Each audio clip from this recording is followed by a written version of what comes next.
A reading from the Gospel of John. Jesus said to him, "I am the way and the truth and the life. No one comes to the Father except through me. If you know me, you will know my Father also. But from now on, you do know him and have seen him." Philip said to him, "Lord, show us the Father, and we will be satisfied." Jesus said to him, "Have I been with you all this time, Philip, and you still do not know me? Whoever has seen me has seen the Father. How can you say, 'Show us the Father'? Do you not believe that I am the Father, and the Father is in me? The words that I say to you, I do not speak on my own, but the Father who dwells in me does his work. Believe me that I am in the Father, and the Father is in me.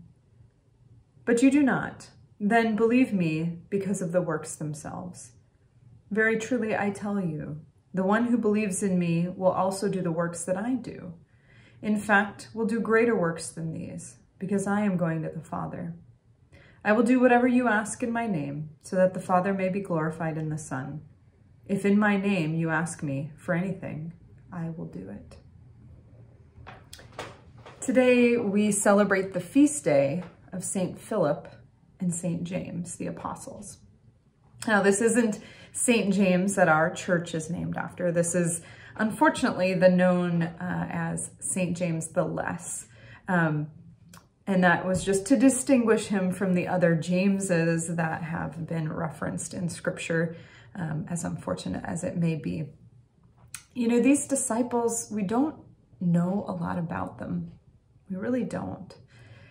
And I wonder, when we celebrate feast days like this, when we are celebrating an apostle, a disciple of Christ, somebody that the church has determined is a great witness for us to learn from and to emulate our lives after, what do we do when we don't know much about them? In our gospel today, we learn just a little bit about Philip. We learn that Philip has a strong desire to know God.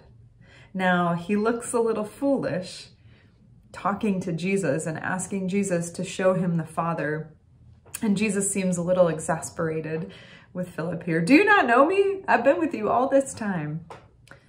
But Philip still asked the question. Philip still desired to know God and to be in relationship with God.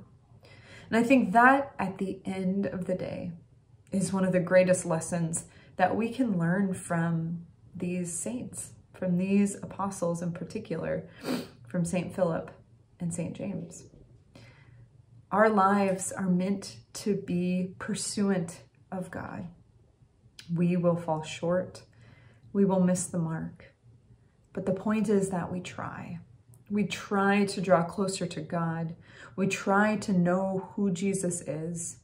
We learn, we strive. And when we fail, we get up and we try again. I think that is why these disciples are here for us. That is why people like Philip and James are important for us to remember. If we only emulate the saints that we can find no fault with, how do we identify with them? I think Philip in this gospel is somebody we identify with. We understand what it means to be confused by who Jesus is, who God is, how it all works. But we try and we pursue that deep relationship with God over and over and over, just like Philip and James did. Amen.